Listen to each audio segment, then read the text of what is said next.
Welcome back to Family Secrets Unveiled. Every so often, a story lands on my desk that truly makes me question everything I thought I knew about the human heart, about loyalty, about the fragile lines that separate love from obsession and life from what comes after. This isn't one of those stories that neatly ties itself up with a bow. It's a sprawling, tangled vine, reaching into the deepest, darkest corners of a family's past, and its tendrils, even now, refuse to let go. Imagine, if you will, the kind of family heirloom one might expect: a treasured locket, a tarnished silver teacup, perhaps a grandfather's watch passed down through generations. These are the tangible whispers of history, items imbued with the warmth of those who held them before. But what if the family heirloom, the one thing meant to connect you to your lineage, to give you a sense of belonging, was different? Profoundly, chillingly different. This is the tale of Eleanor Vance, a woman whose life was, in many ways, an idyllic canvas. A successful architect, known for her innovative designs that blended modern sensibilities with a reverence for historical preservation, Eleanor exuded an aura of calm confidence. Her hair, the color of rich mahogany, often fell in elegant waves around a face that, even in her late 30s, held a youthful spark, though her eyes, a striking shade of emerald green, sometimes betrayed a depth of thought, a quiet intensity that hinted at unseen burdens. She lived in a beautifully restored Victorian home on the outskirts of Boston, a testament to her passion and talent, surrounded by books and the soft glow of antique lamps. Her marriage to Arthur, a kind and steadfast history professor with a booming laugh and an encyclopedic knowledge of ancient civilizations, was the envy of their social circle. They had met at a university lecture she was attending for research. Their shared love for intricate details and the stories hidden within old stones forging an instant connection. Their life together was a tapestry woven with shared intellectual pursuits, quiet evenings by the fire, and the comforting rhythm of enduring companionship. They were the picture of modern contentment, a couple whose mutual respect and affection seemed to deepen with each passing year. Yet, beneath this polished surface, a tremor of an unspoken past lay dormant, waiting for the right moment, the right catalyst to erupt. The catalyst arrived on a crisp autumn morning, not with a bang, but with the soft, almost reverent opening of an old, forgotten cedar chest. Eleanor's Aunt Beatrice, a formidable woman with a stern gaze and an even sterner sense of propriety, had passed away peacefully in her sleep at the ripe old age of 92. Aunt Beatrice was the last living link to Eleanor's paternal grandparents, a generation shrouded in a respectful, yet strangely opaque, silence. Eleanor, as the closest living relative and the executor of the will, was tasked with sorting through the accumulated relics of a long life. The cedar chest sat in the dusty attic of Aunt Beatrice's quaint, somewhat cluttered cottage, emitting a faint, sweet scent that mingled with the mustiness of aged paper and dried potpourri. It was a chest that Eleanor remembered vaguely from childhood visits, always locked, always a source of quiet fascination.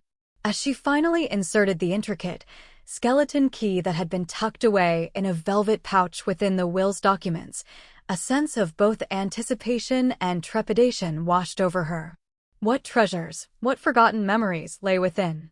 She imagined faded photographs, delicate lace, maybe even a diary filled with the romantic musings of a bygone era. The lid creaked open with a sigh, revealing not a trove of glittering jewels or sentimental keepsakes, but rather a carefully arranged collection of ordinary objects: a bundle of yellowed letters tied with a silk ribbon, a pressed sprig of lavender, a small, leather-bound journal, and, nestled right in the center, almost reverentially placed on a swatch of dark velvet, a simple, unadorned ceramic jar. It was an urn, she realized with a jolt, though it lacked any inscription, any flourish that would mark it as such. Just a plain, unassuming jar, the color of unglazed clay, cool to the touch. A shiver traced its way down her spine. Why was this here among these other, seemingly mundane items? And more importantly, whose ashes did it contain? The silence of the attic pressed in around her, thick and heavy, as the weight of that jar seemed to settle not just in her hands, but in the very core of her being. This wasn't just an object, it was a question, an enigma, an unexpected legacy that promised to unravel the carefully constructed narrative of her family and, perhaps, of her own life. This wasn't an heirloom of love or memory, but one of profound, unsettling mystery. The days that followed Aunt Beatrice's funeral were a blur of legalities and quiet contemplation for Eleanor. The jar, now carefully placed on her study desk, became a silent focal point, a constant, unnerving presence. Arthur, sensing her preoccupation, tried gently to draw her out, suggesting they research the Vance family tree more extensively, but Eleanor demurred. There was something about this particular mystery, an almost visceral pull, that she felt compelled to unravel alone. She started with the letters. Yellowed and brittle, they were written in a spidery, elegant hand she didn't recognize. The earliest ones were dated from the late 1940s, addressed to "My dearest Amelia" from someone named Elias. Amelia, that was Eleanor's grandmother, a woman whose memory was a polite, almost ethereal presence, a distant whisper of lavender and hushed conversations. The letters were not the loving missives one might expect between a husband and wife, or even close relatives. Instead, they were filled with a growing desperation, a frantic urgency. Elias spoke of the burden, the secret, and the need for protection. He referenced a child, a little one, who must never know. Eleanor's breath hitched. A secret child? Her grandmother, Amelia, had only one child, Eleanor's father, Robert. And Robert had always been an only child. Was this child a sibling of her father, hidden away? The thought sent a jolt of unease through her. The journal, bound in worn leather, held more clues, but also deeper shadows. It belonged to Amelia herself. The entries were sporadic at first, detailing the mundane joys of newlywed life with Eleanor's grandfather, Thomas Vance, a stern, respectable man, a pillar of their small community, whom Eleanor had only ever known through stiff, black-and-white photographs. But then, abruptly, the tone shifted. There was a desperate entry, undated, scrawled almost illegibly, "Elias is gone. He took it. The burden is mine now. God forgive me." Elias again. Who was this man, and what burden had he taken, or left behind? The journal entries became fragmented, laced with a growing sense of paranoia and fear. Amelia wrote of whispers, of watchful eyes, of feeling trapped within her own home. She mentioned Thomas, her husband, with a chilling detachment, referring to him as the enforcer, the keeper of the silence. It was clear that Thomas was aware of the secret, whatever it was, and was actively suppressing it. Eleanor felt a cold dread seep into her bones. The grandfather she had been taught to revere was beginning to emerge as a far more sinister figure. The loving, contented image of her grandparents, which had always been a comforting backdrop to her family history, was now dissolving, replaced by something dark and unsettling. The very foundations of her understanding of her lineage were cracking. She devoured every word, every fragmented phrase, her architect's mind piecing together the broken narratives, trying to construct a coherent truth from the wreckage of half-truths and terrified confessions. One particular entry in Amelia's journal stopped Eleanor cold. It spoke of a small, wooden music box, playing a lullaby. He loved that lullaby, Amelia had written, and now it is a cruel reminder of what we lost, what we took. A music box? Eleanor remembered a small, intricately carved wooden box on her Aunt Beatrice's dresser during childhood visits, one that played a melancholic, almost haunting tune. She'd always assumed it was just a pretty trinket. Now, it seemed to hold a far more significant and tragic meaning. The clues were tantalizing, yet frustratingly incomplete. They hinted at a tragedy, a terrible secret, and a conspiracy of silence that had stretched across decades. But the jar of ashes remained a silent, enigmatic witness. Whose ashes were they? And how did they connect to Elias, to Amelia's torment, to the music box, and to the chilling presence of Thomas Vance?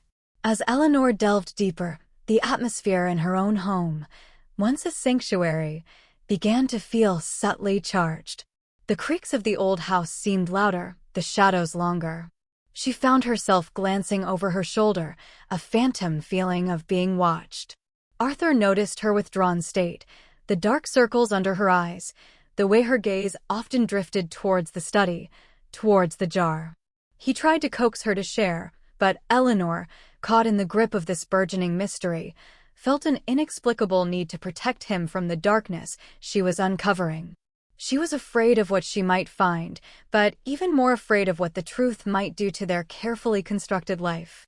The sense of isolation grew, a heavy blanket of dread settling over her, as the pieces of the puzzle, like shards of broken glass, began to form a distorted, terrifying image. She was no longer just an architect, a wife. She was an unwitting detective, pulled into a historical drama, a family tragedy that threatened to consume her.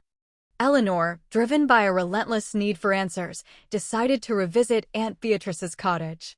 She meticulously searched every corner, every forgotten drawer, every dusty box. It was in the attic, beneath a stack of old quilts, that she found it, a hidden compartment in the floorboards. Inside, carefully wrapped in oilcloth, was a small, tarnished silver locket and another, much older, less used journal. This journal, its leather cover cracked and brittle, belonged to Elias. His handwriting, now familiar from the letters, filled the pages with a raw, visceral anguish. The entries painted a harrowing picture. Elias was not a relative, but a young man, a stable hand on the Vance estate in the late 1940s, and deeply, tragically in love with Amelia. Their love was illicit, passionate, and, ultimately, catastrophic. Amelia, already betrothed to Thomas Vance, found herself pregnant with Elias's child. The local community, ever watchful, ever judgmental, would have condemned them both. Thomas Vance, a man obsessed with appearances and his family's impeccable reputation, would have been ruined. The journal revealed the horrific plan. Thomas, discovering the affair and the pregnancy, orchestrated a monstrous deception. He convinced Amelia to pretend the child was his, to maintain the facade of their impending marriage. But there was a cruel twist. Thomas, a man whose ambition outweighed any semblance of morality, saw the child not as an inconvenient truth, but as a dangerous vulnerability. He feared Elias would eventually claim his son, exposing the scandal. So, a pact was made, a dark, unspeakable agreement. Elias would vanish, leaving Amelia and the child, and in return, Thomas would ensure Amelia and the baby were cared for. But Elias, tormented by the thought of abandoning his son, couldn't bring himself to leave entirely. He secretly arranged with a trusted, elderly midwife, a friend of his own estranged family, to swap the healthy newborn baby boy with a stillborn infant from another family during the birth. The original plan had been to whisk Elias's child away to be raised by his distant relatives in another state, far from the suffocating judgment of the Vance family. The midwife was sworn to secrecy, her loyalty bought with a substantial sum from Elias's meager savings. The stillborn infant was presented to Thomas as Amelia's and Elias's child, a tragic accident, a merciful end to their shared shame. Thomas, believing the baby to be gone, a problem solved, had insisted on a quiet, private cremation, a final act to erase the mistake. The ashes, he declared, would be kept in a simple jar, a morbid reminder of Amelia's transgression, to be hidden away and never spoken of again. A chilling memento of his control, his cold, calculated cruelty. Eleanor gasped, a cold sweat breaking out on her forehead. The jar of ashes. It wasn't just a symbol of a forgotten ancestor, it was a testament to a monstrous act, a cover-up. It was the remains of a child, not Elias's, but another, innocent infant, used as a prop in a heinous charade. And the real child? Elias's journal, in its final, frantic entries, hinted at a desperate hope. He spoke of his little bird, flown to safety, of a promise he had made to always watch over him. He had placed the real baby, his son, into the care of his trusted midwife, who then, in a prearranged sequence, had delivered the infant to Elias's estranged relatives in a remote, rural area of Vermont. He had believed his child was safe, protected, living a life far removed from the poisonous secrets of the Vance family. But then, the journal abruptly ended. A final, scribbled note: "They found me. Thomas knows. My little bird, forgive me." Elias had been silenced, almost certainly by Thomas Vance, to ensure the secret would never be revealed. His fate, and the fate of his child, became a gaping, agonizing question mark. Eleanor's heart pounded with a mixture of horror and dawning realization. Her father, Robert Vance, had been born almost exactly 9 months after Amelia and Thomas's wedding. He was Thomas's biological son, the legitimate heir, raised in the shadow of a terrible secret he never knew existed. But the real child, Elias's son, the one swapped at birth, the one who was supposed to be safe, what became of him? The locket, she discovered, contained 2 miniature portraits, one of a young, radiant Amelia and the other, a strikingly handsome Elias. Tucked behind Elias's portrait was a tiny, faded scrap of paper. On it, a single name, written in Elias's hand, almost too faint to read: Daniel. A name. Not just a little one or a little bird, but Daniel. A name for the child spirited away. Eleanor clutched the locket, her mind reeling. The entire carefully constructed edifice of her family's history, of her own identity, was crumbling around her. She wasn't just an architect, a wife, or even a detective. She was the unwitting inheritor of a lie so profound, so devastating, it threatened to unravel the very fabric of her existence. The drama reached its terrifying peak.